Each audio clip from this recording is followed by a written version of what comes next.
सकाळच्या गडबडीत मुलांच्या डब्यासाठी आणि सगळ्यांच्या नाश्त्यासाठी जर एकच पदार्थ जमला तर यापेक्षा सोपं काहीच नसतं। आज मी असा पदार्थ दाखवते जो डब्यासाठी सुद्धा अगदी परफेक्ट आहे आणि लहानांपासून मोठ्यापर्यंत सगळ्यांना खूप आवडेल। अगदी 15 मिनिटात बनवून तयार होतो आणि पौष्टिक झटपट रेसिपी आहे। सगळ्यात पहिल्यांदा 1 वाटी मी रवा घेतलेला आहे, बारीक रवा वापरायचा। अर्धी वाटी दही आणि अर्धी वाटी पाणी घातलेलं आहे। छानपैकी बॅटर मिक्स करून घ्यायचं। या प्रकारे तुम्ही बघू शकता।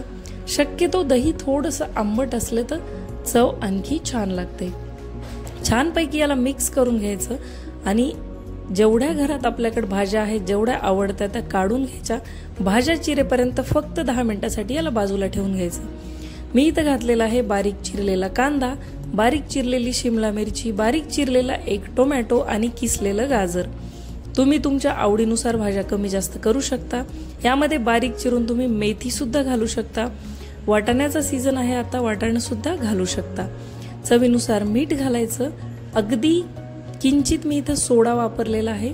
त्यानंतर छान या प्रकारे मिक्स करून घ्यायचं।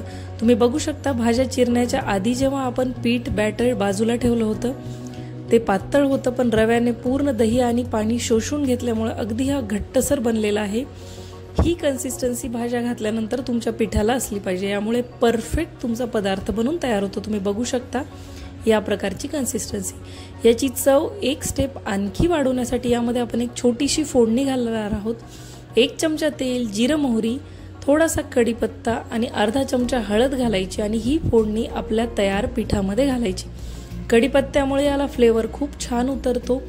हळदीमुळे रंग खूप छान येतो आणि 1 चमचा तेल बॅटरमध्ये गेल्यामुळे अगदी हा पदार्थ जाळीदार बनायला मदत होते। तुम्ही बघू शकता मस्त अशी फोडणी आपण इथं घालून घेतलेली आहे। तुम्हाला जर या पिठामध्ये सोडा वापरायचा नसेल तर हे पीठ तुम्ही तयार करून 1 ते 2 तासासाठी बाजूला ठेवून द्या। अगदी छान फुलून तयार होतं। मस्तपैकी मिक्स करून घ्यायचं। आपण इथं बनवतोय झटपट रवा आप्पे, त्यामुळे आप्पे पात्र घेतलेलं आहे, गॅसवर ठेवलेलं आहे। ग्रीस करण्यासाठी तुम्ही इथं तेल किंवा तुपाचा सुद्धा वापर करू शकता। छान प्रकारे आप्पे पात्र इथं मस्त तेलाने ग्रीस करून घ्यायचं आणि झटपट असे रवा आणि पूर्ण भाज्या घातलेले मस्त आप्पे यामध्ये सोडून घ्यायचे। खूप झटपट तयार होणारा हा पदार्थ आहे आणि सगळ्यांना अगदी आवडतील अशी रेसिपी आहे। डब्यात जरी तुम्ही मुलांना हे घालून दिले तरी 2 ते 3 तासासाठी अगदी मऊसूद लुसलुशीत राहतात आणि चव तेवढीच छान लागते।